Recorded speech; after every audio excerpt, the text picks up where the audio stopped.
सव्वा शेर न्यूज चॅनलला पाहण्यासाठी आजच सबस्क्राइब करा व बेल आयकॉन दाबायला विसरू नका। नवीन नवीन व्हिडिओ पाहण्यासाठी आजच आमच्या चॅनलला फॉलो करा। तसेच हायवे कामामुळे शेतात पाणी, शेतकऱ्यांचे मोठे नुकसान, जबाबदारी कोण घेणार?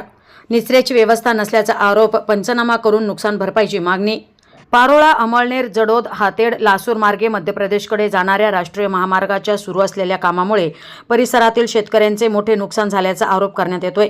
5 जून रोजी झालेल्या पावसानंतर पावसाचे पाणी थेट शेतांमध्ये घुसल्याने पिके आणि शेती क्षेत्र बाधित झाले असल्याचे शेतकऱ्यांनी सांगितले। शेतकरी गोपाल पाटील यांच्या म्हणण्यानुसार महामार्गाच्या कामादरम्यान पाण्याचा योग्य निचरा होण्यासाठी आवश्यक व्यवस्था करण्यात आली नसल्याने ही परिस्थिती निर्माण झाली। याबाबत यापूर्वीही प्रशासन व संबंधित अधिकाऱ्यांकडे वारंवार तक्रार करूनही दुर्लक्ष झाल्याचा आरोप त्यांनी केलाय।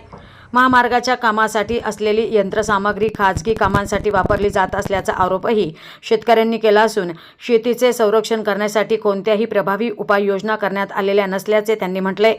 तसेच महामार्गासाठी लासूर परिसरात माती व मुरुम उत्खनन करण्यात आल्याचा दावा करत संबंधित परवानग्यांची माहितीही सार्वजनिक करण्याची मागणी करण्यात आली।